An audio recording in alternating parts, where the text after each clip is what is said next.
Let's make some noise. Come on. Thank you indeed, Nick Foles. Yes. Let's make some noise. Welcome back, everybody, to another rousing episode of The Final Word here on the It's a Wrap Sports Network with your boy MattyB on the call on this beautiful Thursday night, our final broadcast episode of our short week. We got 2 in, but if you're not, I'll be back in force right now next week. Next week is a projected 5-night week, so hey, it is what it is. All right. So, but it's great to be back on this Thursday night, and we got to get into some things. The Eagles are doing what they're doing on free agency, continuing to the blueprint that has been established by Howie Roseman after the 2024 Super Bowl season, that we are going to just sort of slap Band-Aids on positions instead of invest real capital in them. And I don't know if this is a philosophy or a blueprint brought on by not able to draft properly at these positions. The Eagles made a couple moves today as well. They found their CB2, or they found their CB2 yesterday. They've brought in another defensive back today. So, again, they're going to continue slapping on Band-Aids. But as I said, I don't know if it's necessity that they're doing, or I should say necessity. It might be necessity, but I don't know if this is the plan, or is it because they just haven't had the draft capital, sort of mature.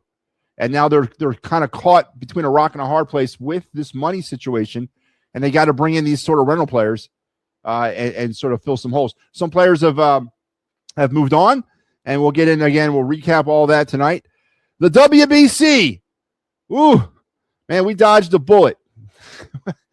We dodged a bullet, man. And thank mostly to Aaron Nola. Aaron friggin' Nola yesterday, channeling his 2019 Aaron Nola, pitched himself 5 beautiful innings for Team Italia against the Mexicans, enabling Team USA to get in by the skin of their teeth into the quarterfinals. They will be in action tomorrow night against Team Canada.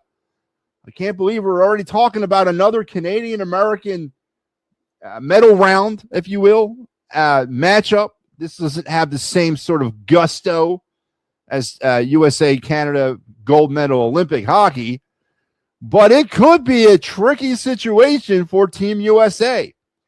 God help them. If they go out there tomorrow night in, what are they at, Houston? I think they're Miami. I think everyone's in Miami now. But God help them if they go out tomorrow night and lose to the Canadians. I mean, everything that we got from Olympic hockey, everything we stole from Canada in the Olympics and Olympic hockey will be for naught if Team USA goes out there tomorrow night and friggin' loses baseball in the quarterfinals of the WBC to Team Canada. I don't think it's going to happen. But, boy, Mark DeRosa definitely keeping it interesting. And I guess you can never rule anything out with that guy. But we'll get into some recapping of some Team USA, specifically recapping the 14 Phillies that have gone to the WBC. Some of them have returned back to Philadelphia or back to Clearwater. Some of them are still toiling around with their teams. We'll take a look at some of and how they've done throughout this tournament. Some numbers are going to make you utterly cringe. Other numbers are going to be very pleasantly surprising. And that, of course, mainly coming from Team Italy. We have more than 2, but 2 of our players and a former prospect actually is doing really well. So we'll get into some recap and how the Phillies are doing on the world stage. We will have our day in Philadelphia sports history. We will have our card of the night, and we will have it, come hell or high water, the of the night segment. All that's going to happen tonight. I haven't done any of that crap in a minute, and I know it's been tough. I've been constantly sort of catching up and then falling behind and then catching up, falling behind. I can't continue to do that. So we'll get back into those old segments, and we have Flyers hockey tonight as well. Flyers Wild out there in Minnesota. Will be the Clear the Ice program will follow us tonight. Mike Laura will have it standalone as he will take you into the wee hours of the Friday morning time frame for Flyers Wild Clear the Ice. And the watch is on, folks. We made the announcement last night on this show, or I guess on the Clear the Ice in the part of the twofer. If the Flyers do not win tonight, and if they do not win on Saturday against Columbus, we will suspend clear the ice operations for the duration of the 25-26 season, resume it in October, and hopefully that's when we get back into the playoffs. I mean, we're getting danger close to the start of baseball here, and I got to start focusing all of our limited resources on this network to the coverage of the Phillies and their affiliates. That's right, because not only do we touch the Phillies here, but we go all over the place. We go into the 5 minor league systems, and we bring you the best that we possibly can. So that takes manpower, that takes time, and not that I'm giving up on the Flyers, but I guess I am giving up on the Flyers for the 6th straight year of no playoffs. But we're going to make an executive decision if they cannot win tonight or tomorrow or Saturday against Columbus, and go a different route here with the clear the ice until next season. So we'll get all this stuff, and hopefully it all works out. But I ain't feeling it, man. Ricky Deal says, "Go Flyers." Ricky, how are you? Good to see you again. Keep AJ Brown. I don't think that's going to happen. I did 18 years. Congratulations there, little G, as you are a Special Olympian veteran.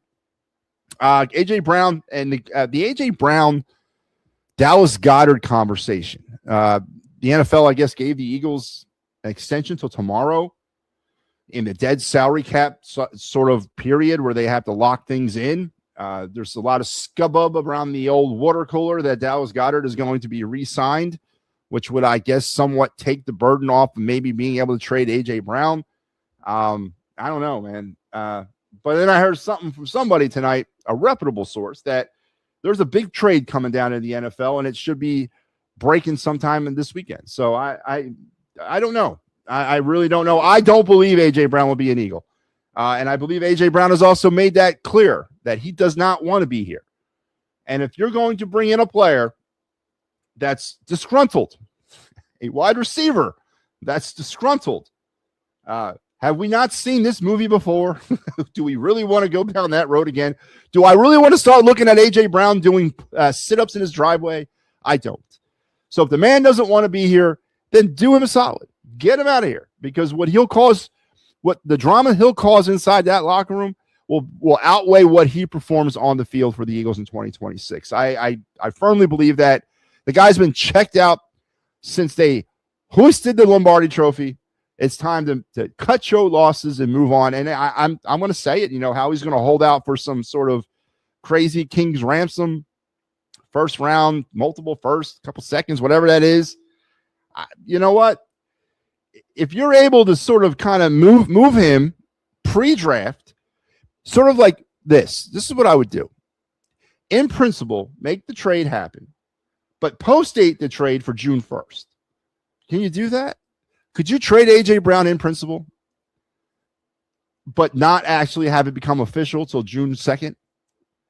And could the Eagles receive draft capital in this year's draft for that trade? If they could maneuver that, and if that's a legal thing to do, I say you do it. And I'm not going to tell you to hold out for a first-round draft pick. I don't think A.J. Brown's worth a first-round draft pick. I don't think any team out there is going to give you a first-round draft pick. And for the team that he's rumored to go to, in the New England Patriots, you're going to get, the 29th overall? If you do get a first-round pick, you're essentially going to get a second-round pick anyway, because they're drafting way down at the bottom of the first round. So, I mean, if you're going to hold out for that pick, sure, I guess.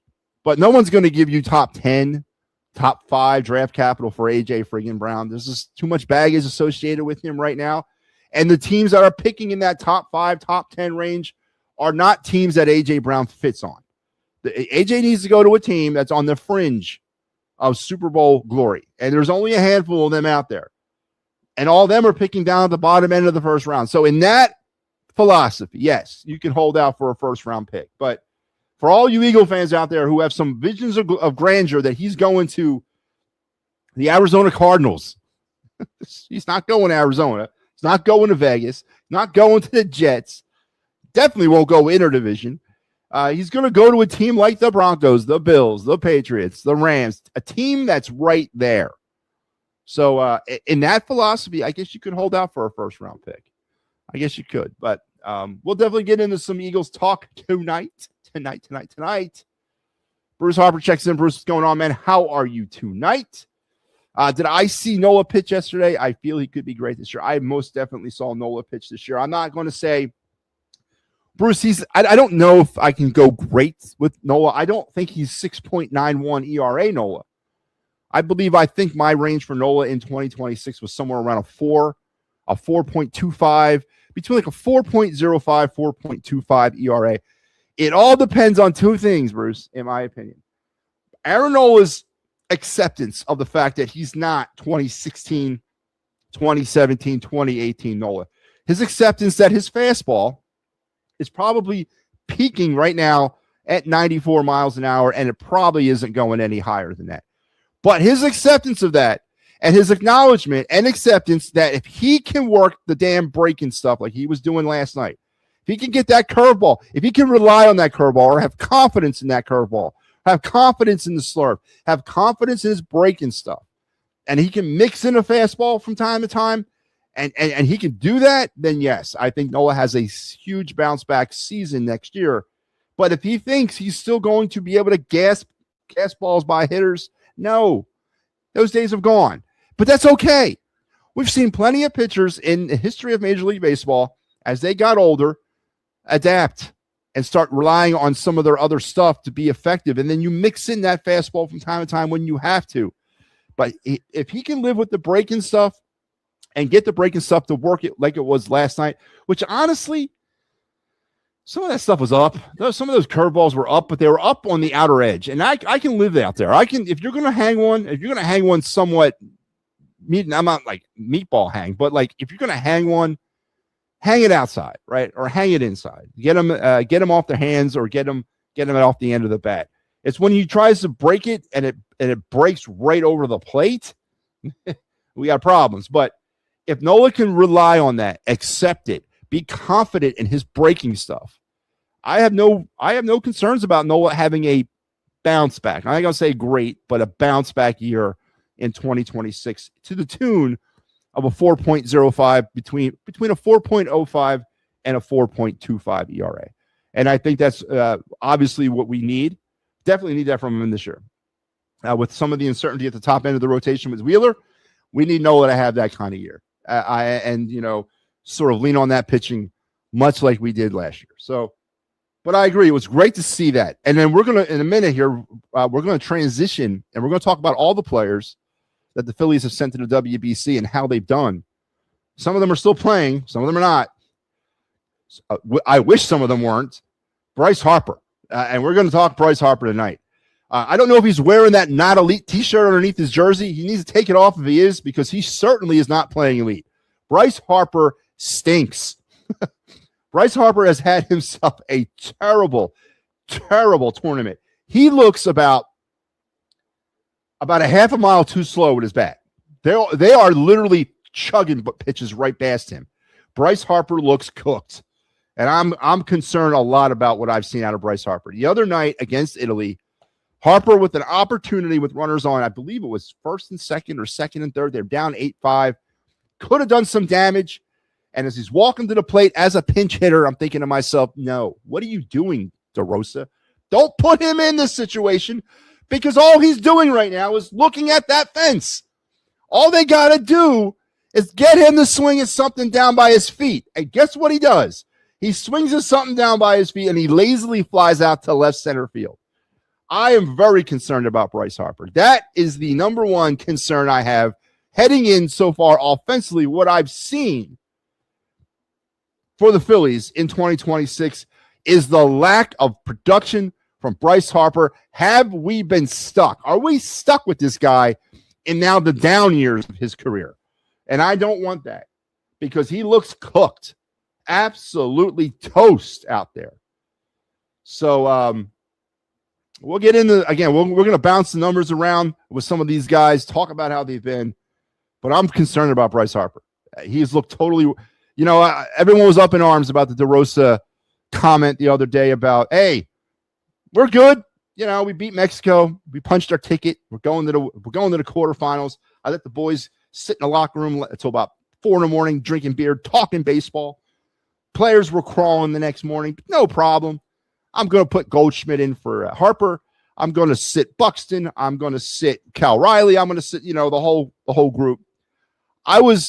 When I saw that lineup for the Italy game, I was I was like, whoa, what is this? But then when I saw Goldschmidt or Harper, I was like, okay, because Harper's been giving you nothing in that 2-hole in that lineup. Absolutely nothing, providing no protection for Aaron Judge. And Aaron Judge is still having a great tournament. Kyle Schwarber's having a fantastic tournament. But Harper's providing nothing in that 2-hole for Team USA. Do you move Harper down and potentially move, say, Gunnar Henderson up, or even maybe move Cal Riley up to that 2-hole? I don't know. But they may have to adjust that lineup if they're dead set on playing Harper. Because I have massive confidence issues in his ability, now that we're in one single game elimination mode, to come through in the 2-hole in that lineup. And I'm massively concerned about that. But we'll get into that later.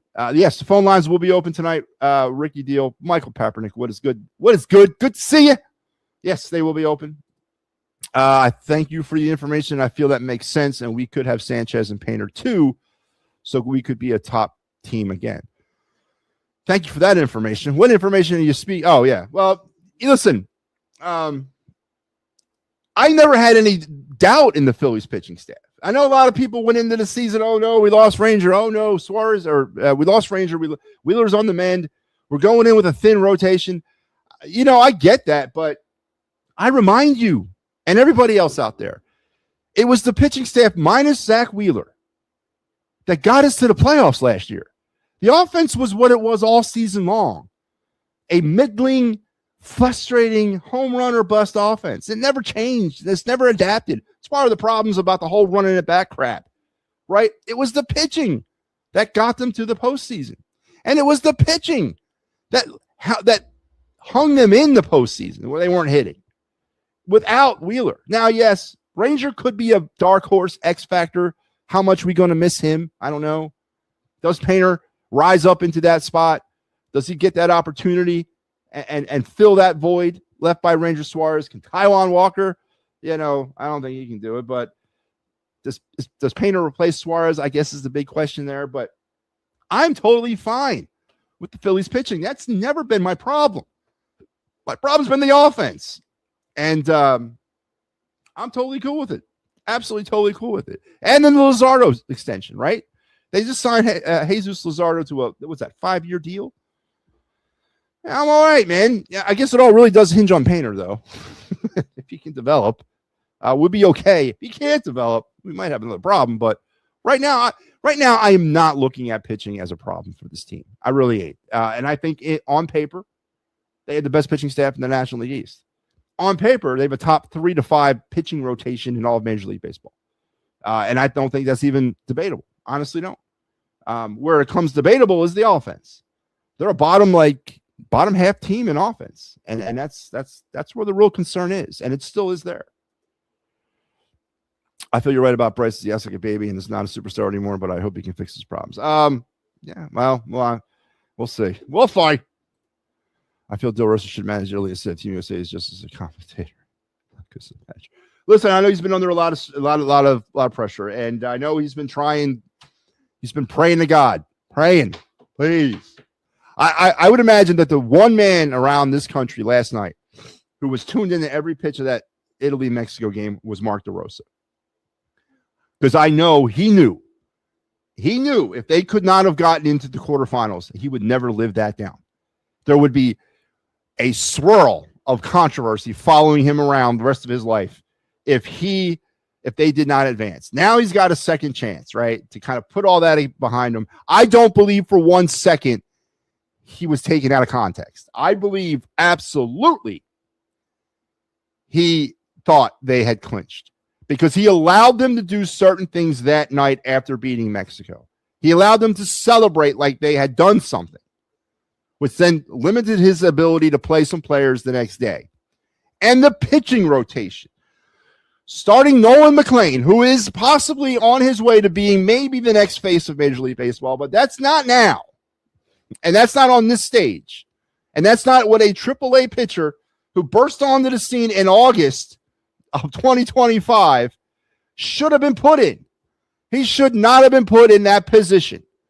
And then you bring in Ryan Yarbrough, who I said last night, I thought the guy retired like a year after Tom Glavine did. I did not know Ryan Yarbrough was still pitching.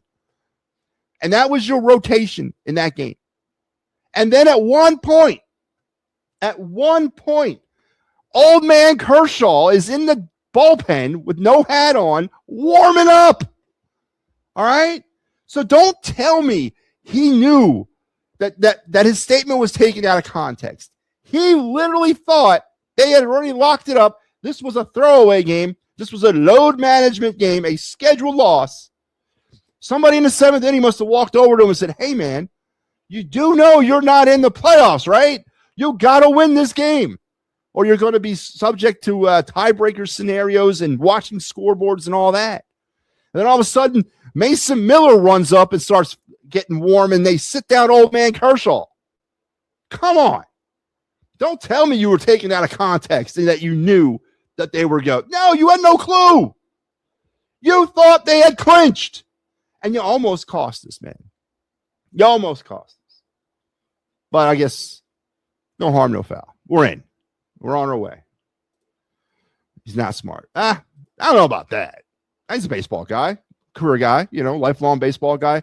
I'm not going to say he's not smart, but I do. And don't forget, he was the manager in 23. You know what? He was the manager that took them to the championship game against Japan in 23. So I'm not going to say that he's not smart. But all right. So what I am going to do now is I am opening up the phone lines.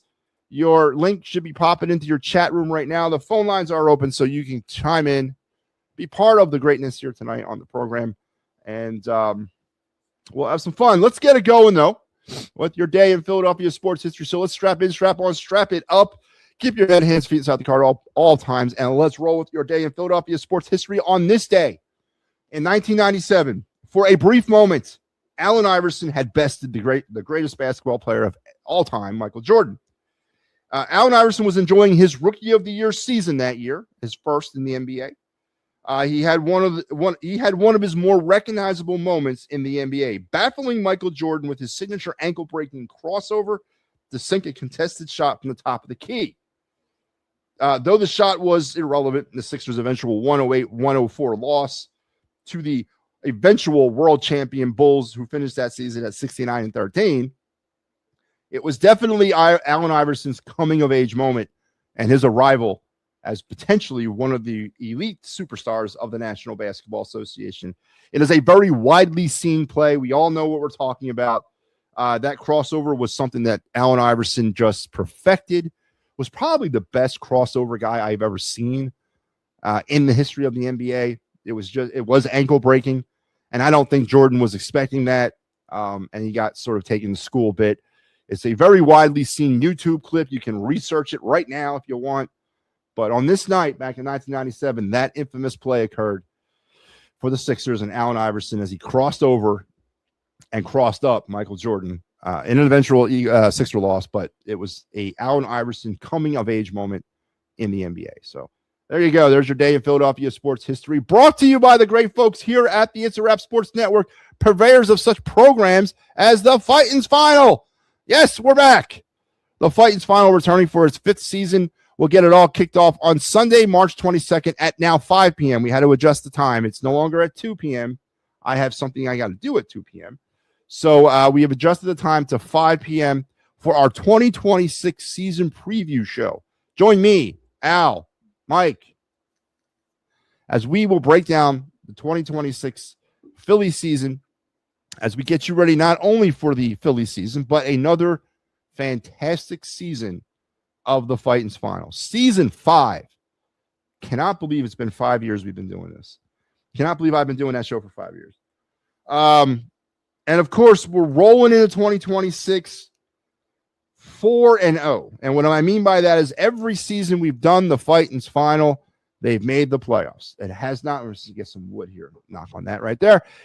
They have never not made the playoffs since we've been doing the Fightin's Final. So hopefully 5 times the charm when it comes to getting a World Series.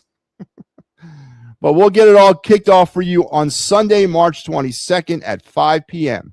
Live, not recorded, not, Memorex or anything like that. But we'll be live on air on Sunday, March 22nd at 5 p.m. for the season preview of the Fightins final, or the season premiere of the Fightins final, the 2026 Phillies season preview show. So be there or be Howie Roseman. All right. Cannot wait to get that going.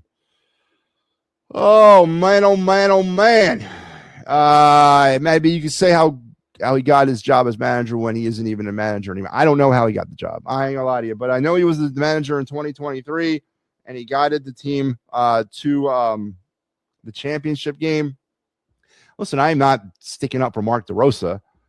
I'm just saying that this was something that what almost happened, right? What almost happened would have been something even Rob Thompson couldn't have done. That's how negligent that would have been.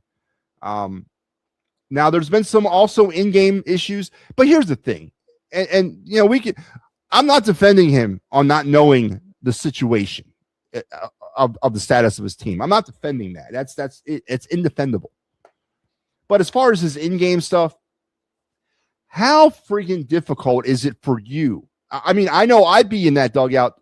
My face would be plastered inside of a binder. I'm trying to manage a lineup that features Bobby Witt Jr., Gunnar Henderson, Bryce Harper, Kyle Schwarber, Aaron Judge, Cal Riley, Bryce Terang. I'm trying to manage this. How the hell do I manage this lineup? How the hell do you do that? Right?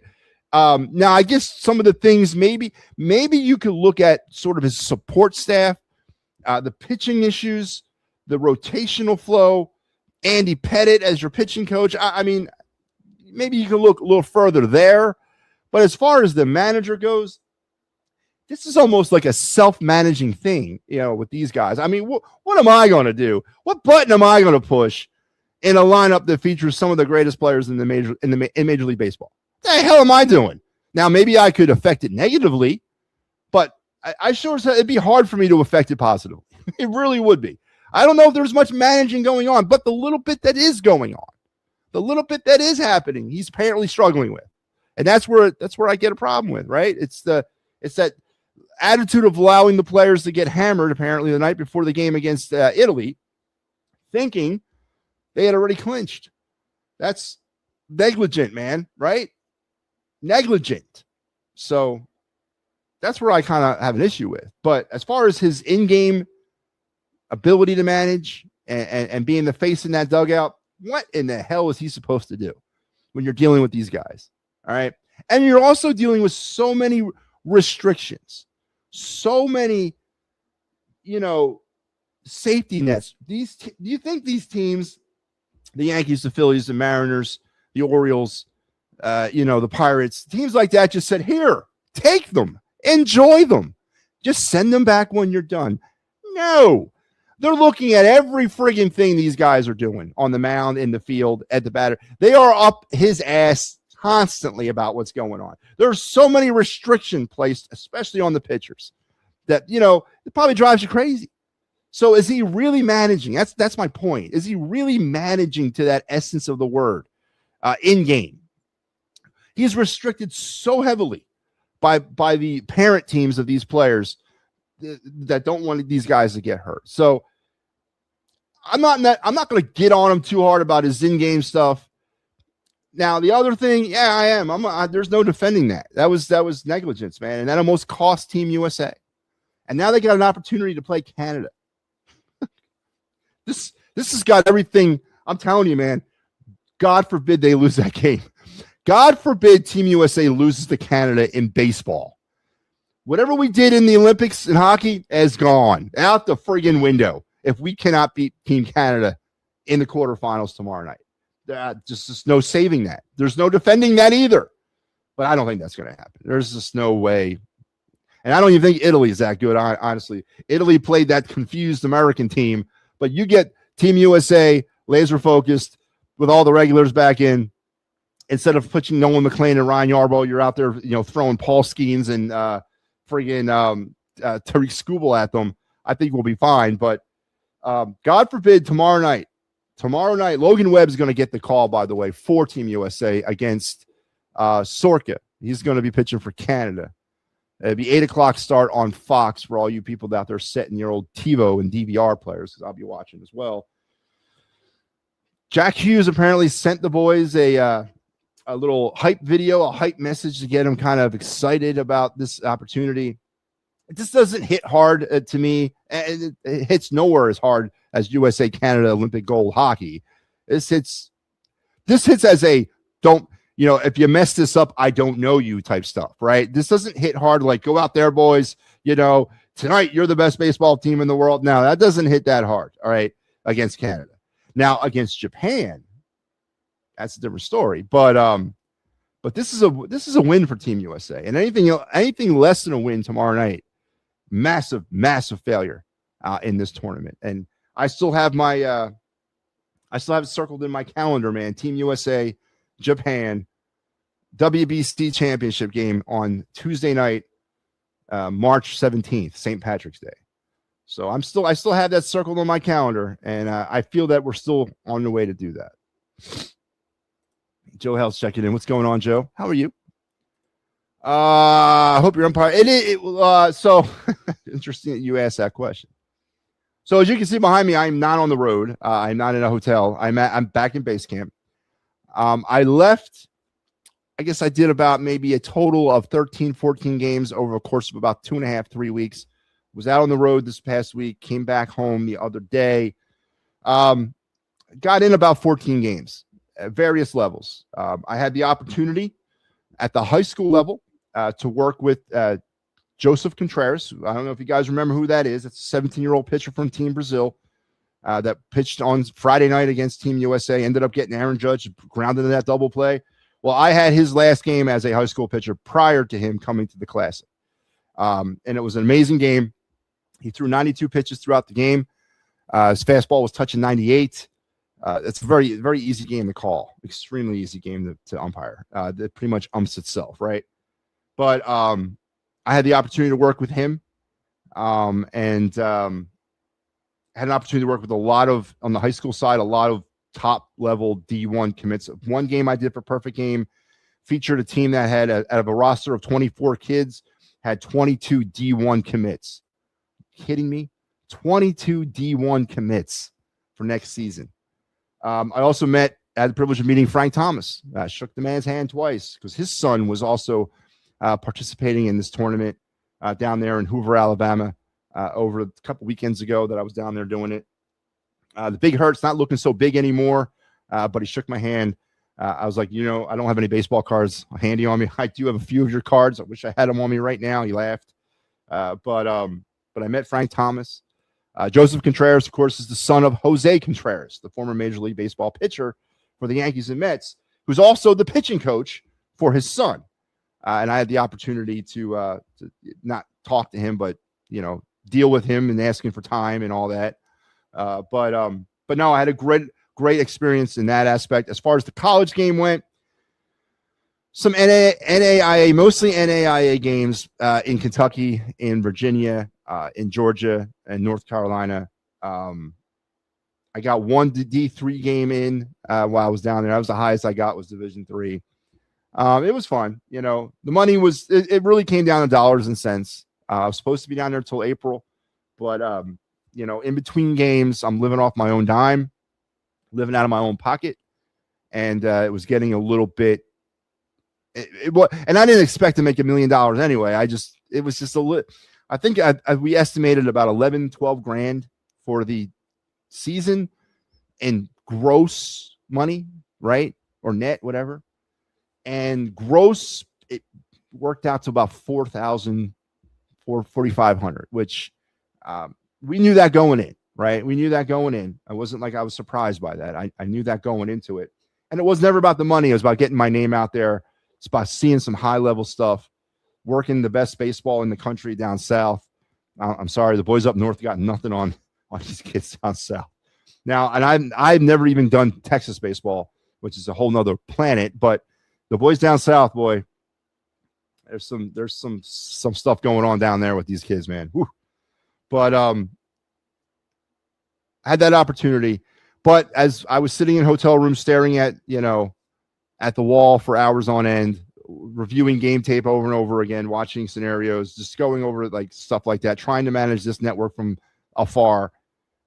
Yeah, me and the wife just came to the conclusion that it's time to go home. So I called up my assigners and said, listen, I'm sorry, but it's just not working out right now to where the games aren't filling in as fast as I thought they'd fill in, because I expected some games to fill in. They weren't. Not to say that they wouldn't, but they weren't.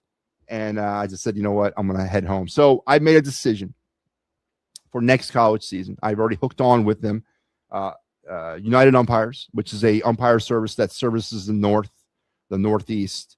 I believe Pennsylvania, New Jersey, New York, Indiana, Georgia, like Massachusetts, Vermont, Connecticut, Rhode Island, up, the northern Northeast here, right? And I'm gonna lock in with them. I'm gonna do some collegiate summer league ball with them this summer. The collegiate league where they take, you guys know what I'm talking about, right? Where the Cape Cod League, which is where they send all the high level college prospects to compete in the summer league. They have these leagues scattered all throughout the country that these kids go to for the summer, get some extra reps, get some extra looks from scouts. These are all returning college players. These guys are coming back, next season. So I'm going to work some summer collegiate New York baseball with them, some more perfect game up here with them. And then next season, they got a camp in Cortland, their college camp. I'm going to go to that and work college games for them next year. So I'll stay local next spring. It'll be easier for me to say, okay, I don't have a game for 5 days. I'm in friggin' Dunmore, Pennsylvania. All right, I'm going to go home for a few days and then come back out. You know what I mean? It'll be easier for me to do that. So that's the decision that I made. But yes, it's going well. I'm on a hiatus right now for about another 2 weeks before the school season in this area starts, high school, and then I'll be back at it. And then it's going to be a sprint to the end of the season. So yeah, thank you for asking though, Bruce. I appreciate your curiosity on my high school baseball season or my umpiring season. I feel USA should fire the roster for the next game and bring it. It's too late now, man. Again, Bruce, I disagree, man. I just sort of laid out my case here. You try managing Aaron Judge, Cal Riley, Bobby Witt Jr., Kyle Schwarber, and Bryce Harper. What the hell are you going to do with that? There's nothing you can do, right? Now, again, there's the other side of that about the whole not reading the room. I get you. But in game where it counts, what are you going to do? I don't give you got friggin' who's the greatest manager of the world of all time? I don't care if you got, I don't even know who. Anybody in that dugout. What are they going to do in game? Hey, Harper, you go up there and do what you do. Hey, Aaron Judge, I want you to, no, you're going to let them play. So I disagree. I don't think that the manager in this case is really in game a situation, but his decisions off the field, his decisions to do what he did against Team Italy almost cost his team. Yes. But perhaps now he gets a second chance, right? He survived. We survived. Let's get him back out there. Let's see what we can do. I'm rooting for Team USA and Team Puerto Rico. I want to see them. I want to see Team. Listen, Puerto Rico, man. I know that's so let's look at the schedule right now. So tomorrow, 2 quarterfinal games, Korea and the Dominican at 6:30 on FS2, and then USA Canada at 8 p.m. on Fox. On Saturday, you got Puerto Rico and Italy. I don't think that's a close game. I think Puerto Rico destroys them. Italy ain't good, man. I'm sorry, they're not. I don't think they're good. And that's going to be followed up by Venezuela against Japan at 9 p.m. tomorrow night. And then on Sunday, we'll have quarterfinal action or semis. 1 game on Sunday, 1 game on Monday, and the championship game on Tuesday. So Puerto Rico and Italy, that does look like an interesting game. That's a 3 p.m. start on Saturday. And then Venezuela and Japan, that won't be competitive. Korea and the Dominican might be a very competitive. That might also be a real good game. So we got some good baseball to look forward to this weekend in the quarterfinals. I think the right teams moved on, right? I definitely think that. Congratulations to Will Vest and joining Team USA. Yeah, I saw that. And they also sent home Yarbrough. Ryan Yarbrough got sent back to wherever he came from. Tariq Skubal I don't know what side of the coin you come out on this, and I don't know who you believe, but allegedly he's been granted permission by the Tigers to return if needed in a championship situation. So I don't know if you believe that. I don't know his pitching rotation schedule down in Lakeland. I don't know what's going on with that, but apparently he's been given permission to return. Yeah, he did pitch for the Phils, but wasn't that towards the end of his career when he was like done? Bryce Huff is retiring. Cares. I feel the umpires union should pay for the expenses because they need to take care of them. So they do, right? They do. They give us travel pay. But the problem is when you're in between games, there is no travel pay. All right. So I came from 1,000 miles away to work games down south. I'm an anomaly there, right? And that's not normally how people do it. You usually live in the area. You go off, you do your games, get your travel pay, then you go home, and you wait for the next game. I wasn't doing that. I chose a different route, but that was that was me doing that. That was my own decision to get my name out there. There's a risk involved. We don't have a union at the collegiate lower level. There is no union for us. We are pretty much, we're just like the players, man. We're trying to get seen. We're trying to get scouted. We're trying to get reps. We're trying to get looked at, and stuff like that. So, it is what it is. I don't regret it. I did it last year too. But heading into next season with an opportunity to work local college games. Now, granted, it's not going to be the same level that I was doing. It's going to be kind of bad, whatever. But it's still more. It's still more reps. Oh, do you really? A good friend of mine is also a softball guy. I never listen. It's going to sound creepy and weird. I couldn't do softball because I'd be too distracted. I ain't gonna lie. I know my limitations. All right. I'm a bigger man to say that. I could never do. Not that I don't think those girls. Listen, there's some really good girl ball players out there. I'll give you that. But I would be way too distracted to do college softball or to do high school, like varsity and above. I way too distracted. All right. Doing those levels of softball. I just couldn't do it. I know me. I'm not even good at imagining myself, but the roast made the big mistake. And he's not even a manager anymore. So I feel he should probably leave. For who? Who do you want? I mean, we're a little late in the game here. And again, he took them to the championship game last year, or he was along for the ride, whatever. USA is not good. I disagree, Star Wars. USA will win this tournament. You heard it here. They will beat Japan 7-5 on a walk-off 3-run home run by Cal Riley. Yep, against Yamamoto, who will come in, pitch the ninth, off of 3 days rest, totally infuriating the Dodger franchise for doing that to him, but they will pay the ultimate price. In the ninth inning, Cal Riley, a walk-off homer against Japan 7-5. That's my opinion. It's my opinion, and I'm sticking with it. Team USA won't hit Japan. I disagree. Man, you guys, man, stop. Baseball is our game. I don't care about no damn Japanese pitchers. Come on. We'll hit them. Now, Bryce Harper won't hit them. I know that. You got to put familiar batters in against these pitchers. You got to take all your NL West guys, all your AL West guys, all the guys that see these Dodger Japanese pitchers who have been in the league. You got to find out, okay, I got this guy who plays for this team in Major League Baseball. I need to put in all his common opponents with decent batting averages against him. That's what you got to do, right? And keep Bryce Harper away from them. Put Bryce Harper's ass back on the bench where he belongs.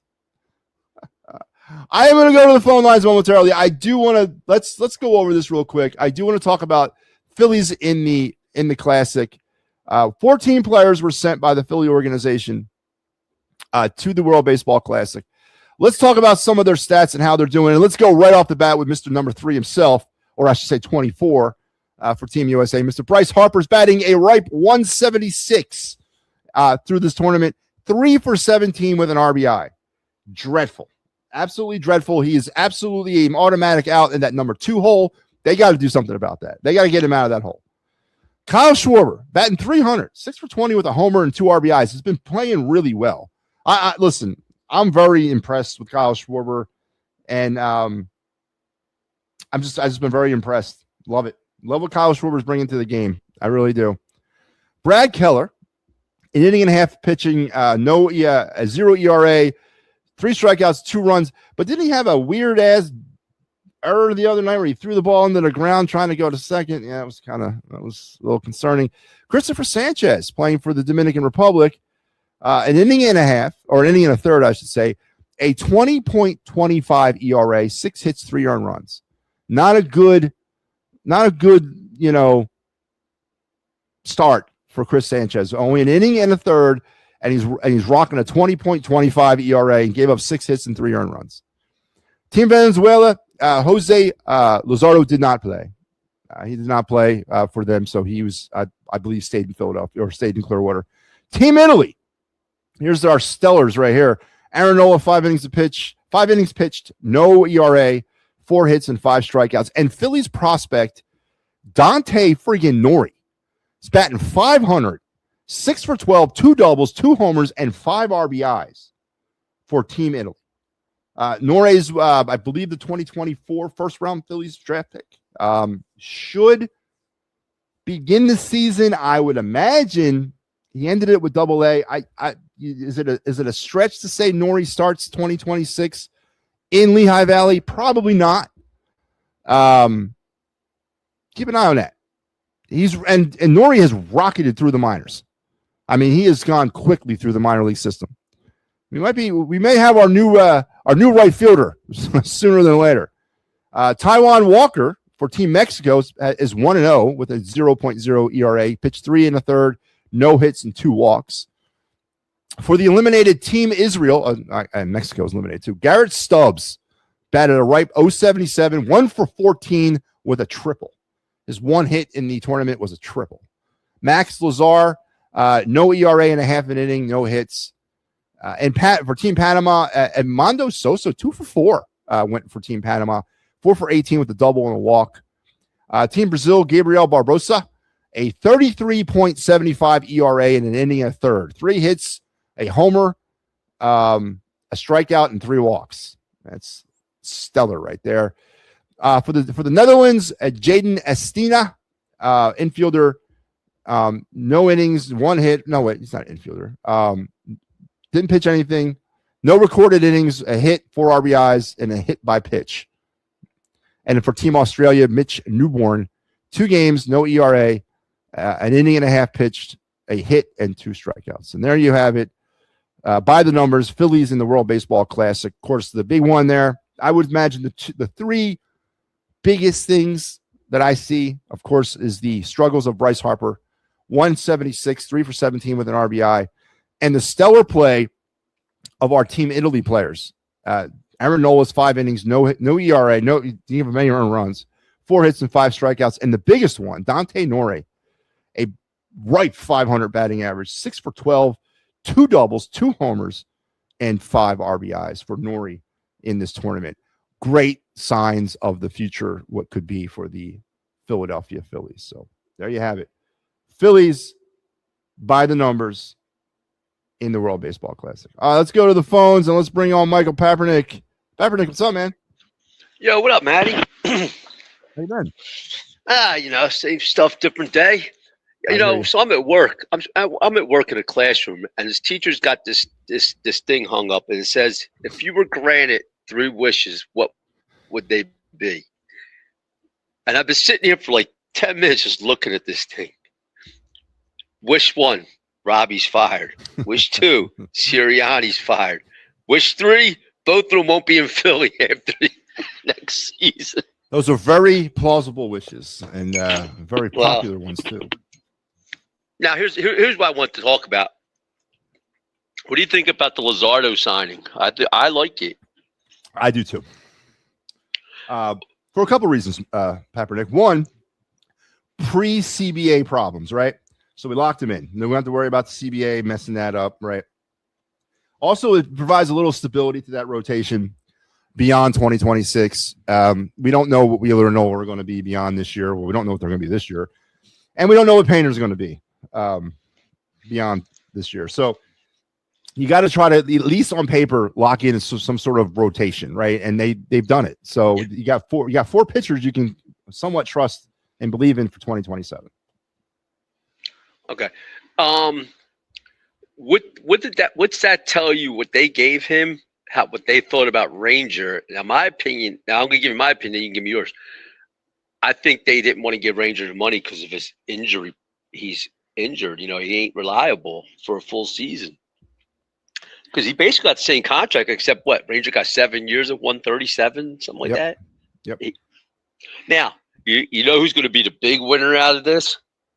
Christopher Sanchez. He's licking his chops. Yeah, but he's got like 3 years to go until he's eligible. They signed him to a contract. It was a small contract. That's what I'm saying. There's like 3 years left on that deal. It'll be 2 years after the end of this year. Yeah, but here's the thing. What was he, second or third in Cy Young this year? Yeah, I know. But you want to cash in on that right now. Right now, I want to cash in on that. You know what I'm saying? Yeah. I think he does. That's what I'm saying. He's the one who's going to be the winner. If it ain't during the season, it's going to be after the season, either right before the CBA, or he's going to get a big. He's going to get around a one. I'm thinking 180. So you think the Phillies are going to sign him to an extension at some point during the 2026 calendar year? Maybe it could be. I mean, if he's pitching really well, say he's hitting July, and he's like, I don't know what, say 7-1, 8-1, 10-1, 10-3.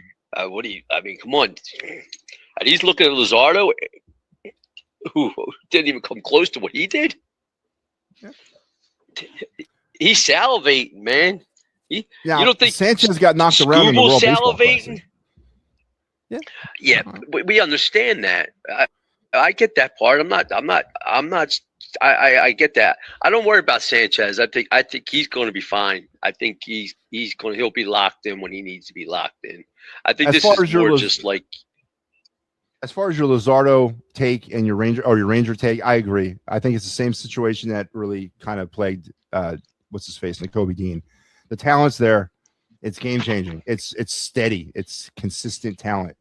But the problem is you can't rely on it. Availability is the best ability, right? And right now, both of Sanchez's availability is a question mark at the best, right? Yeah. Now you brought up Jacoby Dean. I would have signed him. Here's why. Yeah, absolutely not. Well, here's why. I don't. Is Zach Braun after this year has 1 year left on his contract? Is Zach Braun brought back after this year? If they need to, you know what I mean? If he's making a high amount of money, he might be a casualty if you don't want to, you know. If Jihad Campbell can develop into an everyday effective player, and then I think that they can get at least one step forward from Trotter next year, one step forward, not fully developed, but if they can get some improvement from Trotter, then I think Braun is a cap casualty next year. Yes. Okay. But now you go to Jihad Campbell. Now he's out again. Yeah. I know. I get you. I get you. So that's what I was getting at. It wasn't like Jacoby had a knee injury. You see where I'm going? That's what it was, and I get it. But when he was on that field, he made a difference for that defense. Now, absolutely. Now, I'm not. Look, Blankenship. I think Cooper DeJean sliding to safety. I think they'll get themselves a slot guy. I think he's going to be the new. He's not Brian Dawkins, not Troy Polamalu, he's not Ed Reed. All that. What I mean is like he can do what them guys do. Like they're like an extra defensive back out there. You know what I mean? He can cover just like that. He just can't hit like them guys. That's all. But he's a ball hawk. He's got a little more Ed Reed in him, I think, than any of them because he's always around the ball. I disagree. I think they do. I don't think Fangio is going to do nothing with Cooper. I think he's going to leave him in the slot. I don't think they're going to move him to safety. If they would have moved him to safety, it would have been done last year. There was a need for him to go to safety last year when we lost Makuba and we were struggling in that position.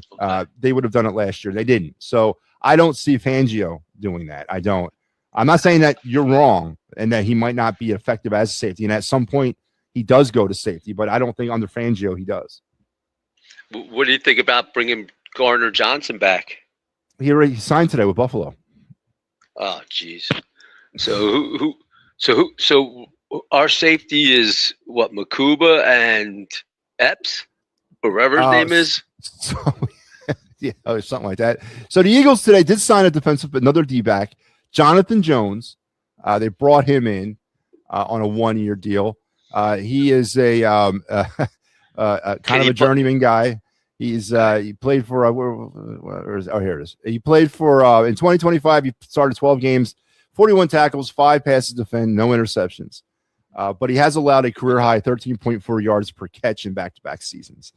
And they'll throw him into the mix against Keeley, Jacurian Bennett, Michael Carter. It'll be a see who kind of but our defensive backs are going to be Quinton, it's going to be Quinyon Mitchell and Reek Wooten. That's 1-2 right there. Yep.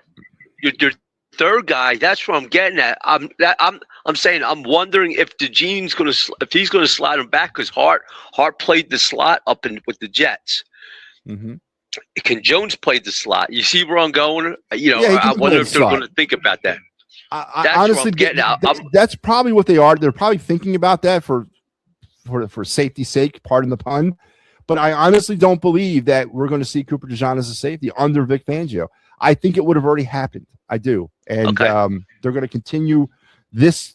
They're going to continue cycling safeties in and out. Mac McWilliams is a name that we don't talk about much because he never got on the field, right? Obviously, he was a 3rd-round pick last year, a high draft pick. They need something from him. He needs to step forward. I don't like the way how he's running the defensive backfield. I also don't like the way he's running tight ends. I don't like this Band-Aid, CB2. Okay, another year of 1-year guy. Hopefully he works out. We got a whole mishmash of other guys competing for jobs. We're just going to cycle people in and out. I hate that. Tight end is another. I don't know what they're doing with Dallas Goedert. I don't know what's going on there. But bringing back Cal Cachera was an absolute joke. Mundy or whatever his name is from the Jaguars, he could be something.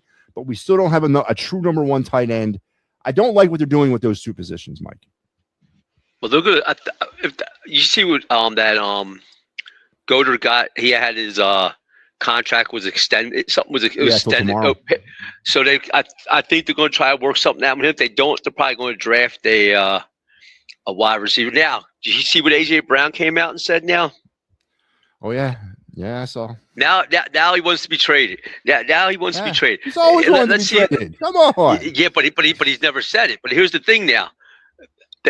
They New England just signed that guy to $80-some million, Romeo Dobbs, who isn't as good as Brown. No. And Buffalo got more. Where's he going to go? He's going to New England or Buffalo. Bet on it. New England or Buffalo. He's going to the AFC East. He can't. Yes, he is. He's going. I'm telling you, he's going to go. Buffalo. Listen, Buffalo don't have the. I don't think Buffalo can afford to do that with their. I don't know if New England can afford to take that money on. Buffalo cannot go. The owner of the Bills opening up a brand new stadium cannot go through another year of no weapons for Josh Allen talk. They just can't happen. They can't do it. DJ Moore. They got DJ Moore. But if you have a chance to get AJ Brown, that's a franchise-altering move to pick up a guy like him, and you give Josh Allen no more excuses. Now you can see right off the bat, right, plain as day, is it Josh Allen? Is that the real problem in Buffalo? But right now, and even if they go ahead with what they got so far, and they don't bring in AJ Brown, you still give Josh Allen that wiggle room to say he doesn't have the weapons. What about Baltimore? They just lost Likely. And I think somebody. So maybe Baltimore might be in play for him. Yeah, they need some flowers. I heard Denver. Out there. Denver was the name. Yeah, Denver. I heard that. I mean, there's only a handful of teams right now that fit AJ Brown. These are the teams that are going to be, right there, right now to compete for a Super Bowl. He ain't going to Arizona. He ain't going to the Jets. He ain't going anywhere like that. Because he only has about a 2-year shelf life before AJ Brown starts becoming a problem. Well, here's a question. What about Tampa? Yeah, and they just lost Mike Evans.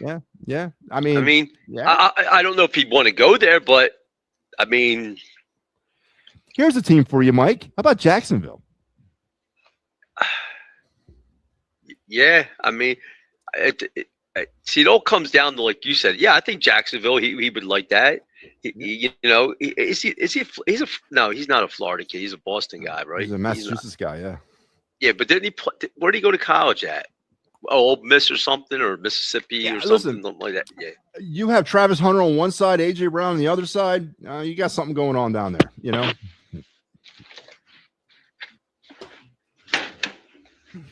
So I don't know. What was that? What was that, Matt?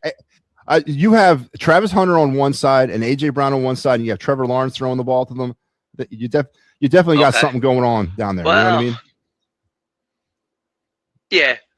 Now to go what you were saying with the baseball classic, I haven't watched it. You know what I'm saying? Really? I mean, I ain't gonna lie. It's when it comes on, I'm at work most of the time. Okay. But I saw Harper and terrible. No, I just read about it. It's like I don't know. I don't know what's going. I don't. Something's not right. And if he's batting 2 and can't hit with Judge and them around, what's he going to do when he's only got Schwarber around him? He can't bat in front of Bobby Witt behind Aaron Judge and Kyle Schwarber. There's a problem. There's a problem. Yeah. I mean, the only thing people are all going to cover for this guy. I mean, I just sent a buddy of mine where with the pick going with the fastball, I think he's up to like 29% last year or 30s. He was like whiffing on the ball, because he can't catch up to it for some reason now. That violent swing's catching up to him. It's catching up, where it's going to slow down. His bat's Kaepernick. That's my concern. Are we seeing now the downfall? The age? Is this the downside of Bryce Harper? And we knew that this day would come at some point. I don't know if anybody thought it would be 2026, but if his swing is it looks like it's about a good half a second too slow. And that's all that matters at this level, right? And he becomes a liability. Yeah. Not only does he become a liability, where do we bat him in our lineup, for God's, as you said? Where the hell do we put him in our lineup? He needs to be a main piece in our lineup. There's nothing to fall behind him. I think you got to bump him up to 2, maybe, and put Schwarber 3 in this lineup. And you might have to. I don't see the problem with Harper. That violent swing. It's going to catch up to you. I watched the thing with Jose Canseco because at one time he has a violent swing and he had like the bats. He led like the major league in bat speed, and he said it catches up to you. Like on how you start to slow. Like you can't keep doing that year after year to year. You have to adjust. And he goes, I never adjusted.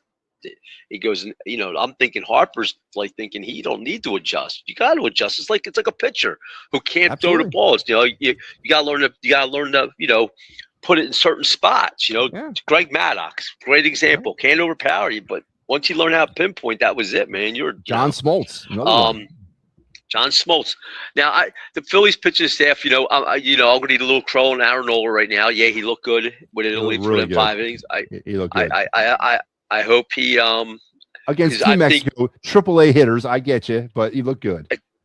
Don't make a difference. See, I mean, anything with Aaron Nola any positive with Aaron Nola you got to take him a little bit right now because I think he's the cog that if you're just going, if you have the first 2 guys that are doing good, you got to hope at least 1 or 2 out of the next 3 have to show up. That's you're hoping it's Nola. And I was telling my buddy this the other day. I said, I think Aaron Nola would be an elite closer in this league for 1 inning with the stuff he has.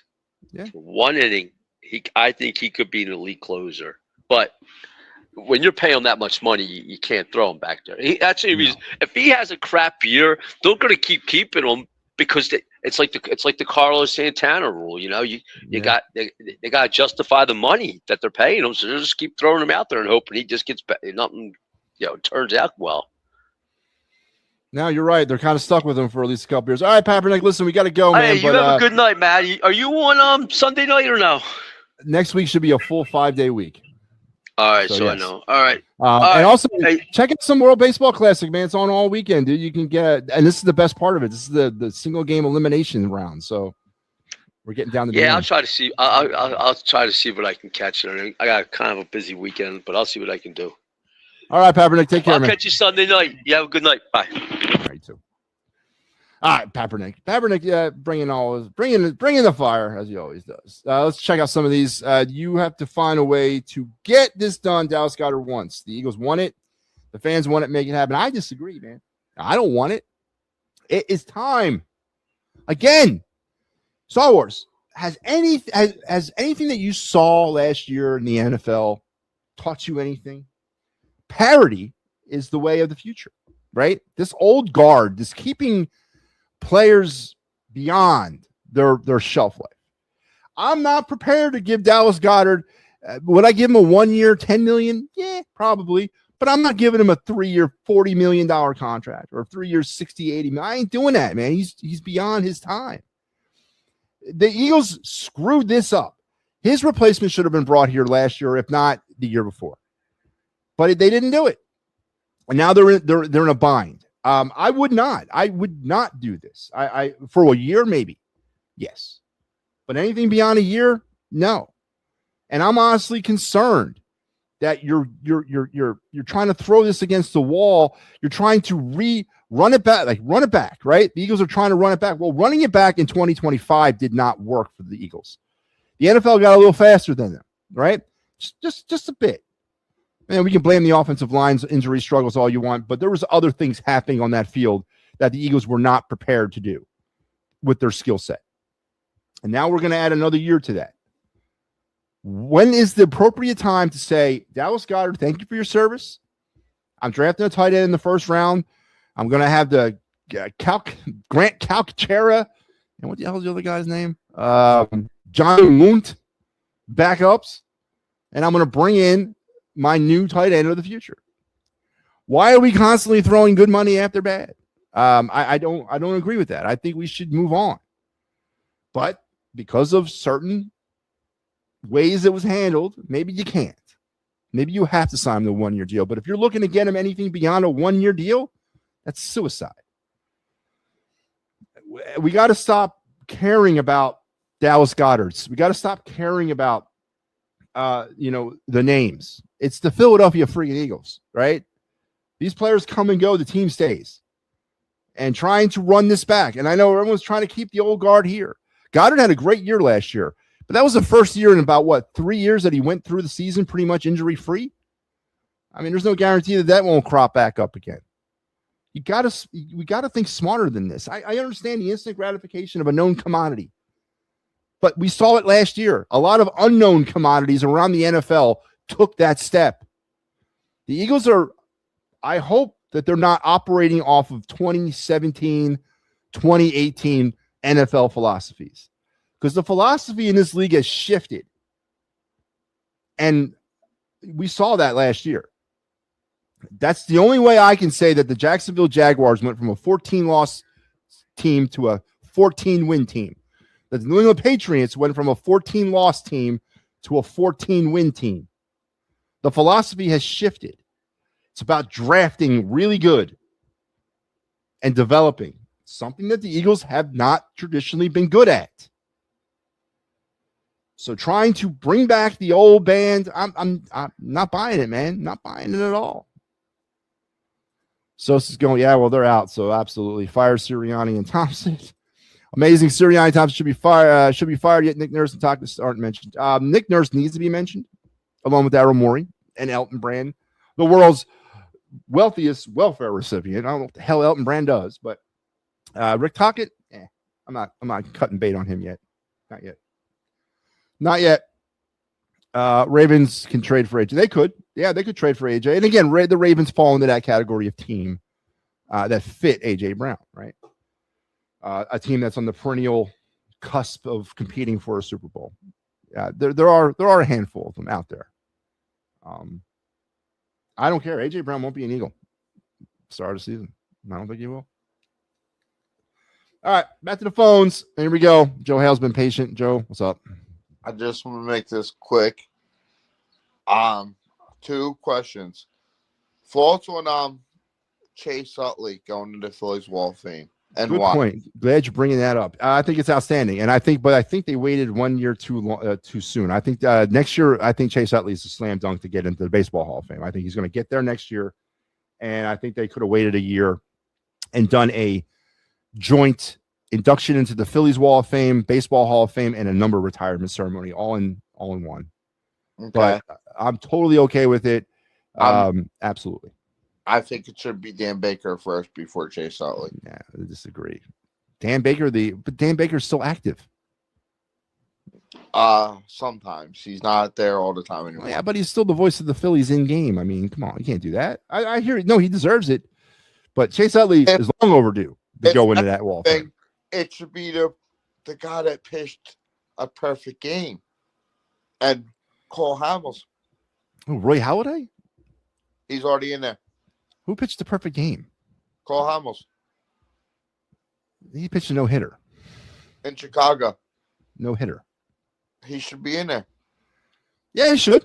And he will. The whole 08 team should be in there. They will. J-Roll's in there, right? Chase Utley will be in there. Probably Ryan Howard next year. Yeah, they're making their way through it. Be patient, Joe. Victorino's already in there. Is he? I didn't know that. Yes. Be patient. Don't forget, it's also, I think, they take into consideration the amount of time you've been retired, and it's sort of like a line you get into, and you sort of have to wait your turn, I think. There's no doubt in my mind that all those 08 players that were instrumental to that era, Howard, Utley, Rollins, Hamels, I guess, I don't know why I wouldn't have put Victorino in there, but I mean, if you're going to put Victorino in there, you're going to make a case for Jason Worth to go in there? Victorino, honorable mention for that spot. Yeah, but I'm saying those guys will get their due. They will. And but they got to wait their turn. So you're wrong. About what? You told everybody that the square was going away on baseball. Yeah, I'm not wrong about that. No, it's not. It's still there. In the WBC, it's there because they don't do ABS. No. In Major League Baseball, you won't see that graphic. I was watching a spring training game today, and it was talk to me on March 26th or March 25th. Then you tell me. All right. Because NBC 10 said they were going to have it on there. Well, if they're going to go ahead and do it, but I was under the impression because of ABS, and it was an announcement. I think Fox made the announcement, ESPN made the announcement. They were no longer using the in-game box because of ABS. Okay. I mean, I'm glad, and I hope they all get rid of it. It's terrible. Terrible, Joe. I think you're gonna end the Flyers post game. They look horrible and sluggish. Well, I knew they weren't going to going back to back, playing at home last night, and then having to fly to Minnesota and playing them back to back. That ain't going to work for the Flyers. What's the score, Joe? 2-1. 2-1. What period? Second? No, third. Third? Nah, hang in there. I'll point. I'll take. Make sure you tune in for Mike Laro post game. He'll be coming at you with the clear the ice. So, I think Goddard comes back. I'm going to give him a 2-year deal. Why? Well, Flyers just tied it. There you go. Look at that. 2-2. Why are you giving Goddard a 2-year deal? $15 million 2-year deal. And you go draft the Oregon tight end to develop him with Goddard here. Yeah, no, I 100% am on board with developing and drafting that tight end. But here's my issue, and I said it last night. It's the Dave Dombrowski effect, how he telegraphs his moves. How he's telegraphing his moves to the NFL. They know he needs a tight end, and they also know he needs a cornerback. Yes, Mom, I will when I'm off the phone. So I think that we're rolling into a bad spot here with this tip in our hand. I'm not saying you're wrong. He does. He needs a draft one. I've been saying that for a couple of years now. And I'm not giving Dallas Goedert a 2-year, $15 million. I'll give him a 1-year, $12 million deal. and then that's it. But I'm not locking myself long term in the Dallas Goedert. I'm not. His day is done. He's passed. The Flyers' goal was a shorthanded goal by Tippett. That's good. That's their fourth shorthanded goal of the season. Very good. So, no. We good? Is that it? There is something else. And Fulton College basketball. Do you watch March Madness? I have not watched March Madness in a long time, and not since the last era of dominant Nova basketball. So that was about, what, 16, 17, 15, around there? So no. I guess to answer your question, it's been 10 years, so no. Okay. But I hear, because it's such a deep alleged NBA draft, that is a definite must-watch this season. Yes, Nova is playing Georgetown and is winning by 10 right now. And that's in the Big East Championship, right? Or Big East Tournament? Yeah. Well, I know Nova's coming. They're fighting their way back into relevancy, and they hopefully will make it into the dance again this year. It'd be nice to see them there. Maybe if they get in, I'll watch. They're definitely in. So yeah. So I'll maybe watch them if they're in. So all right. But yeah. All right, Joe. Listen, next week, man, it should be a full 5-day week. Okay. All right. So be on the lookout. All right, Joe. Take care. Joe Hale. MP says Victorino. I didn't think Victorino was in. I'm not saying you don't deserve it, but there are a list of players that are behind him. And as far as, and Joe made up, I totally forgot to bring this up, that Chase Utley was announced that he will be inducted into the Phillies Wall of Fame on August 7th. I believe that's when the alumni weekend is this year. 100% agree to it. But again, I said, I honestly think they should have waited another year, because I would like to have seen an all-in-one type of ceremony for him. I think they, I really heavily believe Utley will make it into the Baseball Hall of Fame next year.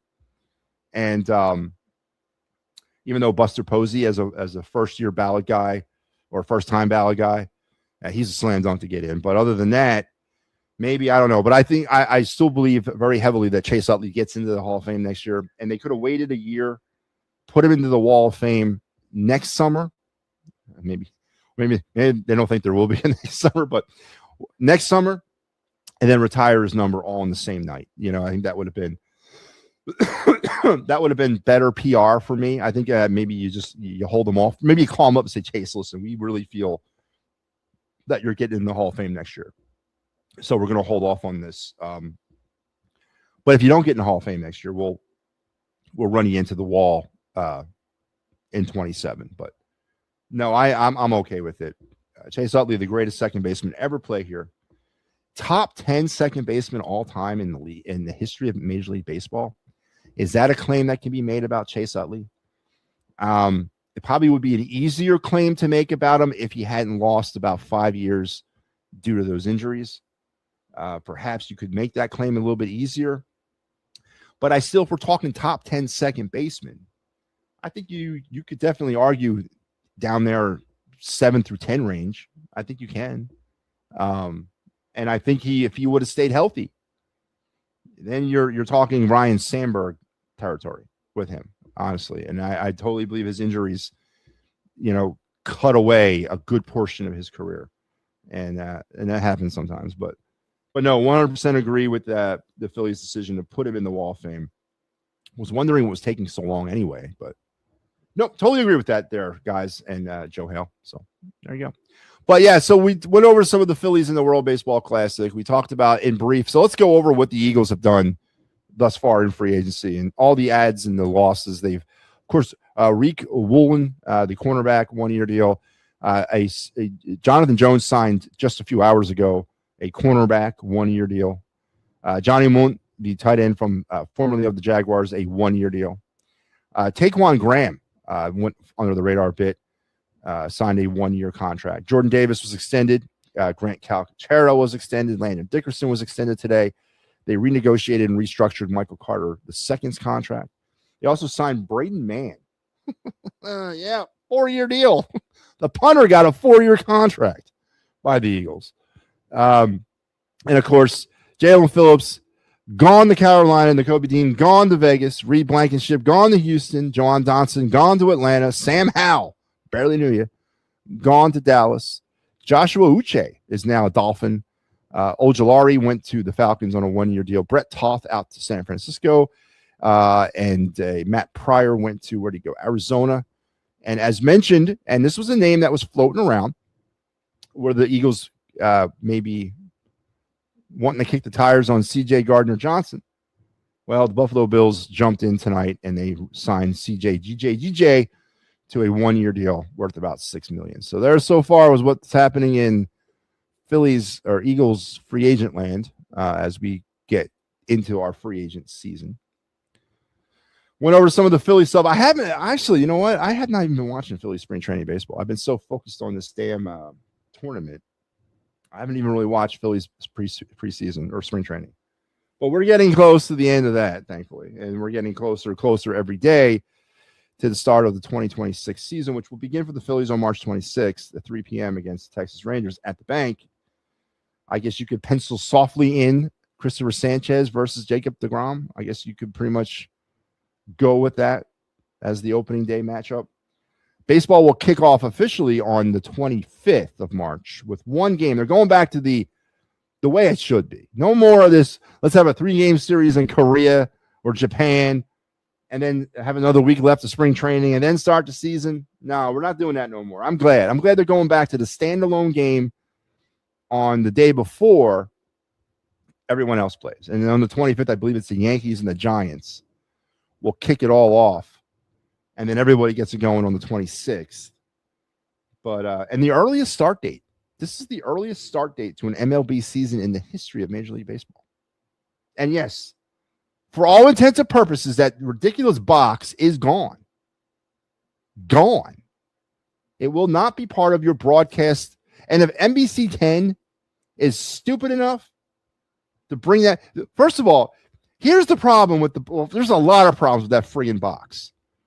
But it's going to be debunked right between if you put that box up and it contradicts what ABS is saying, it's going to be an issue. It's going to be discovered as the fraud as it was always. All right.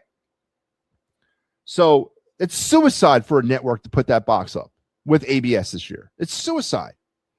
I mean, if you want to segregate some pitches throughout the game and show them that, say, batters or pitchers or catchers did not challenge them and just segregate that pitch and show it in your box, that's fine.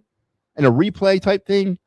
But you can't, as a network, it's not reputable to stick that box up anymore when it's going to probably contradict ABS. So I know ESPN and all the major markets or the major networks are not using the box anymore. They're not. They have ABS. So if NBC 10 does that, and I didn't hear that or see that. If they do that, suicide. That damn thing sucked, man. I hate that box. Was the worst innovation since the lightning or the lighted puck that they did for 1 year back in when remember when hockey was on the Outdoor Channel or the Versus Network? Remember that? Going way back when. Or was that still ESPN? I don't know. But do you remember that? The light puck? And yes, we do have the Field of Dreams game in Iowa against the Twins at some point this year. Girardi and Curran say Philly is waiting until after June 1st to deal A.J. Brown to avoid a massive cap hit. Girardi says second or fourth round pick would get the deal done. I asked this question earlier in the show. Can you post-date a trade? Right? Could you actually trade A.J. Brown in principle before June 1st and get return on him for this year's draft, but not have the trade become official until like June 2nd? I mean, I guess it really wouldn't work that way because, I mean, I guess technically it would, right? You could make it work because if, say, something happens, then whatever you traded to the Eagles in, say, draft capital, if it was, say, a first round or as with second or fourth round pick this year, those players would default back to that team, right? I mean, is there a way to do that? Someone needs to tell me. Someone needs to do the research and let me know. Can you post-date a trade in the NFL? Because that would solve the Eagles' problems of trying to get some capital for this year's draft in the A.J. Brown deal and not be destroyed by the cap hit. But more than likely, as Stalwart said, and I kind of believe this, I don't think AJ will go until after the June 1st. AJ Brown is not going to be an Eagle. He's not an Eagle this year. There's just no way they're going to put up with that. And now AJ not only said he wants to be traded, but he shut down Adam Schefter for saying that the trade window is closed and AJ staying put and everything is fine. He retorted that by saying basically keep your mouth shut. Don't jinx me. Don't be spreading around that bad juju. I went out of here. So AJ Brown is about as good as out of here, man. It's a matter if they can capitalize on this year or next year for that trade. But all right, we've motored through a lot of this. I am doing the other night. I don't care. We're almost an hour and a half in, but we haven't done the other night segment in a minute. So let's get into the other night. We're going to get back to the MLB draft as we're getting closer. I mean, we're not really that close, but we're into the throngs of the college baseball season. And we're also about ready to start, depending on where you're at in the country. In some places, high school baseball has begun already as well. But for the majority of us living here in the Northeast, the high school baseball season will get going at the end of the month. So we're going to revisit the MLB 2026 draft. We're going to talk prospects. We've done, I think, one last week, and we're going to do our second one tonight. So let's get you back in the MLB draft mood and with the other night segment.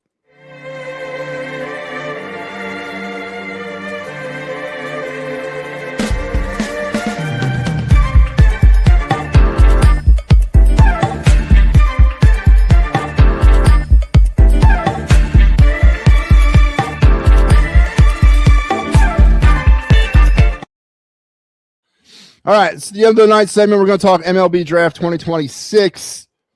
We've done one prospect already. This will be our second prospect that we highlight, and he is Grady Emerson, the shortstop currently playing as a high school player for Fort Worth Christian out of Texas. Emerson's advanced skills stand out as much as his tools do, starting with his way he stacks up quality at bats, making good swing decisions and barreling balls to all fields. There's a concept for you, right? We're going to use all fields. God, where did this kid come from? From the left side of the plate. He's using all fields from the left. He generates impressive exit velocity and hell with the damn velocity. Pretty left-handed stroke. And while he doesn't sell out for power, which I don't want him to do anyway, his bat speed and projectable strength perpetuate future 25 home run pop. He presently focuses on just making hard contact in a game action, but can launch balls in batting practice and finish second at the high school home run derby during last year's All-Star Week. This definitely, if this kid is a senior this year, if you want a project, if you want a prospect to look to sort of work behind the aging Trey Turner, maybe you go with Emerson. I don't think he fits the Phillies' needs right now organizationally, but boy, a contact hitting shortstop, does he not sound like imagine having a kid who can use all fields from the left, batting number 2 in a lineup that's leading off Justin Crawford. That might not be a bad little combination here in the future, but I don't think the Phillies have that organizational need at shortstop at this current time to take a top 15, potential maybe 10 draft pick on a kid. I'm obviously, depending on where he goes in the draft, he may not even accept it. He may commit somewhere else and go to college. I don't know. It's too early in the game to project what a high school senior is going to do with his future. But if there was organizational need, which there isn't really for the Phillies at shortstop, there's a couple prospects already waiting in the wings. And of course, you got Trey Turner, who at least is your shortstop for the next 3 years. Next 3 years, easy. And then after that, you're going to have to make excuses for him to be your shortstop. But for the next 3 years, 26, 27, and 28, Trey Turner is that guy. And then after that, you can make excuses to keep him there, but he is your shortstop. So I don't think Grady Emerson fits the Phillies timeline. So I don't really think the Phillies would go for him, but would I be upset if they did? Yeah, totally not. I'm digging that whole contact hitting thing, right? I mean, listen, there's a rejuvenation. Take it from me, who has seen some high-level high school talent so far this year. I've worked, 10 high school games featuring literally probably out of the 10 games I worked, that's 20 teams, right? Maybe half of those 20 teams were top 20 or maybe top 50 in the country, baseball teams, high school wise this year. And there doesn't seem to be this contact hitting and putting the ball in play and being selective on your swings seems to be making a return to coaching fundamentals. We're getting away from this nonsense of spray and pray, or not spray and pray, but home run or bust. There seems to be a little bit more onus being placed on hitting mechanics.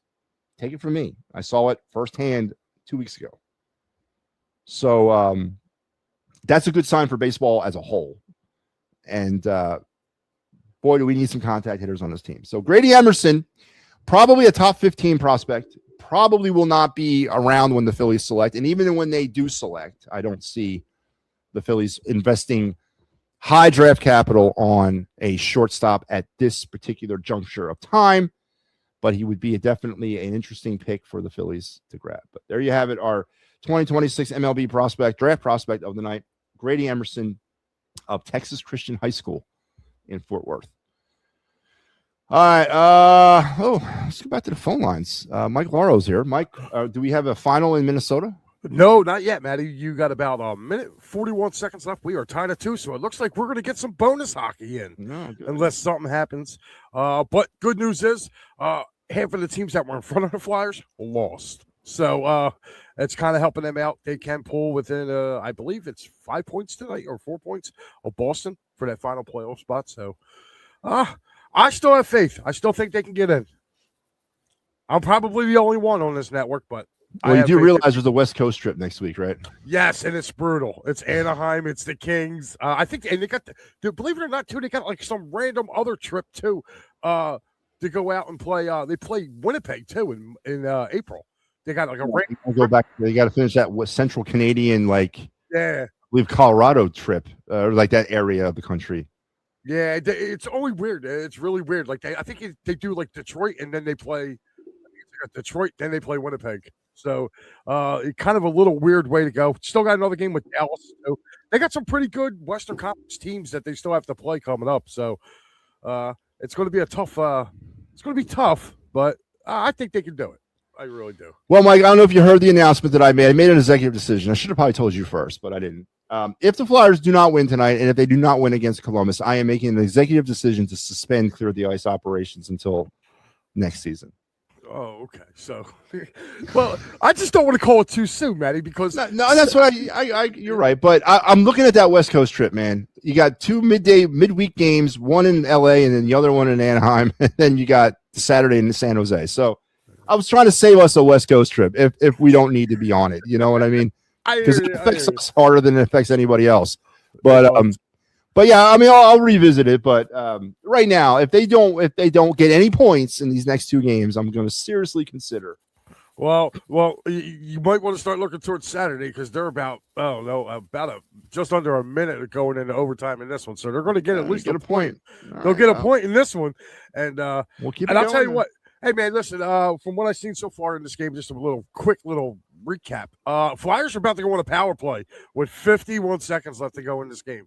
So let's see what happens there. But I'll tell you what, Matvei Michkov tonight is, for as much as Taka has kind of made a couple great, and I mean great defensive plays coming back on the puck tonight. So actually, Robin Tarasenko, man, Tarasenko never saw him coming. He just got back and lifted his stick, came back and made a nice defensive play. And I'll tell you what, this Minnesota Wild team, this is the first time I'm seeing them, I believe, because I don't think I had them earlier in the year. And I'll tell you what, man, they fly around. How's Bobby Brink doing? He is not playing. He's out with his shoulder. He hurt his shoulder last night. Or they called it the Philly flu. Yeah, interesting. I don't think there's any bad blood between the Flyers and Bobby Brink. I don't think there's any bad blood. Nah. He actually scored a goal last night in his first game. He scored a goal, and but he ended up injuring his shoulder, so he's not in the lineup for Minnesota tonight. So, but I'll be on the call as soon as this game goes final. Yep, everybody, make sure that, because we're going to wrap this show up here in about the next 5 minutes. So make sure you guys are tuned in for the Clear the Ice program that will follow this show immediately after the Flyers game goes final. Mike Lauer on the call. I will be back on Saturday. It looks like maybe we'll continue on, because the deal was, if no points in these next 2 games, it looks like the Flyers will be getting a point here tonight. So we'll keep it rolling. See a lot of fighting spinal, clear the ice, transitional stuff going on next in the latter part of March. But we'll keep it going. That's a problem we don't mind having. All right, man. We'll talk. You got it, man. All right, Mike Laro, everybody. All right, yeah. So I did say that. I said it. If the Flyers weren't to get any points over the next 2 games, that I was going to make the decision to gank the show and put it in hiatus until next season. But as Mike is reporting, they're about a minute off from getting a point. So we'll keep it going. All right, you all better be tuned in next week at 2:00 in the morning when we're out here talking about Flyers Anaheim. All right. That's what it comes to. If we got to be up, you got to be up. But we'll do that. I think it's all for naught, honestly. But anyway, here is the schedule on the It's a Wrap Sports Network for the rest of this week. Tomorrow night, the Philly Friday Frenzy makes its triumphant return after a 1-week hiatus, as Big Al will be back in the seat, recapping all that was in the Philadelphia sports scene and all that will be for your weekend. So make sure you're tuned in. And then on Saturday, the best of the week of the It's a Wrap Sports. If you missed its first broadcast showing throughout this week, it'll be replayed beginning at 8 a.m. on Saturday morning. And then we'll intermittently stop it at some point on Saturday evening, and we'll have Flyers, Blue Jackets, Clear the Ice. I will be on the call for that one. And then on Sunday morning, Philly AM Sports, and I'll be back with the final word, hopefully for a 5-day show week next week, starting on Sunday at our normal time, 9 p.m. But remember, MattyB and the final word are wrapping up its 9:00 time slot. We'll do next week at 9 p.m. But then starting on March 22nd, which is a big day here on the network, because that's also the day that we're going to start the Fight's Final again with our preview show at 5 p.m. The final word with MattyB will move back to its summer home at 10 p.m. So starting on the 22nd of March, we are be moving back to 10 p.m. Sunday through Thursday. It's in order to keep the buffer there between the Phillies and my show. So we'll be going back to 10 o'clock, which we'll hold until hopefully there's a parade down Broad Street for the world champion Phillies. Man, I can't believe I got to strap that on. I mean, listen, don't get me wrong. Life is a lot better when there's baseball, and there's a lot better when there's Major League Baseball. And I know with the uncertainty of the CBA next year, we don't know if this is going to be our last March, start the season on time thing. And I know there's some fear there, and I fear too. And obviously you want to take advantage of it. And it sucks that we are back in this position again with a potential another work stoppage coming. I really don't know why baseball can't figure it out. I honestly don't. And I know the sticking point is the salary cap. I don't agree with the salary cap in baseball. I don't. The strong survive. Only the strong do survive.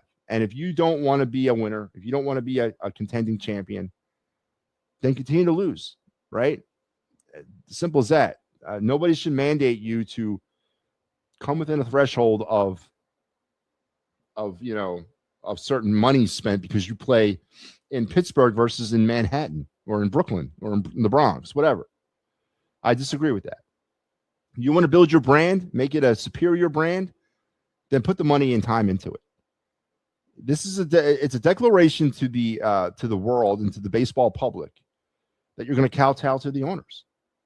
And I kind of get it. The players are millionaires, the owners are billionaires. I understand that. But it's a game. And if the owners don't want to be successful, if they don't feel that championships are successful and they measure their team with championships and they measure the team by salary cap and by cost, then you get what you pay for there. So no, I do not agree with the salary cap in baseball. It's an open market society, capitalist society. If the player can get paid $20 billion a season, so be it. And if that owner wants to pay it, so be it. If the Pittsburgh Pirates owner, the Colorado Rocky owner, the Miami Marlin owner, if they don't want to pay, they don't want to go into the black or into the red when it comes to the cost, then they're going to suffer. As simple as that. You don't level the playing field to try to make the weak stronger. No, the weak get stronger by competing harder and trying harder. That's how it works in life, man. And so no, but it's a sad state that we're in this position again. But hopefully we can kind of somewhat find our way out of it. And hopefully that if there is a work stoppage, it's not too much and we get the season going at a reasonable time next year. But we can focus on that later on because we got another season right around the corner, which will start on time. So it's always good. All right, let's get to the final segment of our night and a long-awaited return of this segment.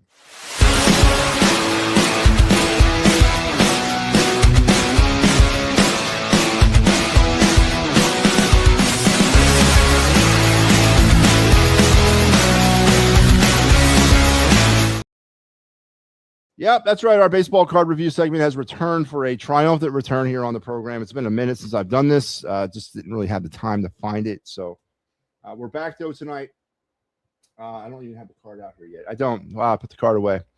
Wow, that's how bad it is. But I do have the graphic. We'll show it to you, and we'll talk about it. So this is a card that I actually came about a few weeks ago, right before I left to go on my little sojourn of umpiring back in mid-February. I went to a card show and was able to trade 2 2026 cards. That's right. Now, maybe I got hosed. I don't know. I think I might have done okay with this.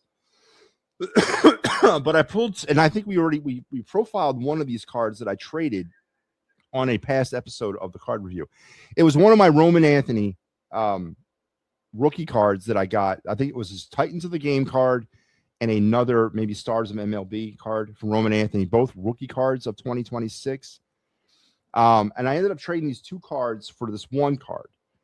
And there's a certain risk involved in that, I understand. But the way I looked at it, I traded a unknown variant in Roman Anthony for a known variant, a card that I know will continue to go up in value as the years continue to fly by. And I'm not saying Roman Anthony's won't, but right now you can make these kind of trade because Roman Anthony is an unknown commodity at this point. He's got a lot of potential and a lot of ceiling, but he's sort of an unknown commodity. So I went ahead and I pulled the trigger on this deal, and I acquired this card right here.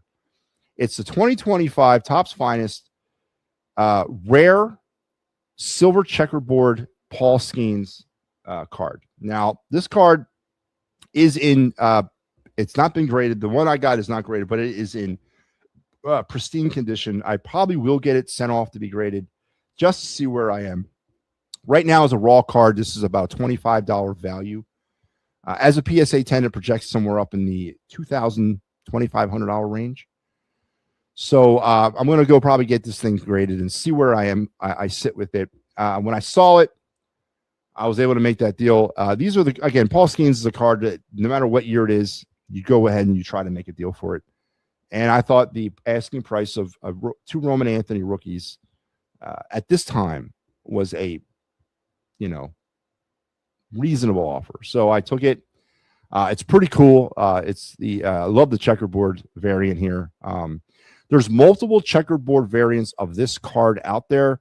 This I have one of the rarest ones. It's sort of like a unabridged, I guess, variant of the checkerboard. And again, as a raw card, this card is about $25. But as a graded PSA 10, it's somewhere in the $22,000 range. So I went ahead and I pulled the trigger on it, and I'm happy with it. So pretty cool looking card, and it is now mine. And I did have it out, but I must have put it away, so I don't have it to show you. So here it is. In theory, there it is. But yeah, I have it, and there you have it. There's the MattyB card return or card review making his return on the program tonight. So that is going to do it tonight. I want to thank everybody for tuning into a very short week, but yet a productive one. We got a lot of stuff handled. We got caught up, I guess. Big time weekend heading into your sports purview tomorrow. WBC knockout rounds commence tomorrow night. Team USA will do battle against Team Canada in a quarterfinal matchup of the WBC. God help Team USA if they don't beat the Canadians in baseball, and God help that. And if they don't, it completely takes away any luster of what we did to the Canadians in hockey at the Olympics. So we'll see how this all works itself out starting tomorrow night. Eagles continue to make the moves. Are they the right moves? Are they Band-Aid moves? Are they moves that fit the timeline of the 2026 NFL season? Or are the Eagles operating off of a past philosophy that does not work anymore in the NFL? Biggest story in the NFL for me in 2025 was the parity was the rise of the small and the stagnation of the powerful. Are the Eagles still operating under this outdated philosophy, or was this just a glitch in the matrix in 2025? Because that's been explored quite a bit as well. Was this not the future of the NFL, but more of a glitch? But a lot of talk about retaining older players, known players for the Eagles, versus maybe getting younger and getting a little bit more innovative. The Eagles have decided to get innovative with their coaching staff on the offensive side of the ball. Are they trying to get more innovative with their players?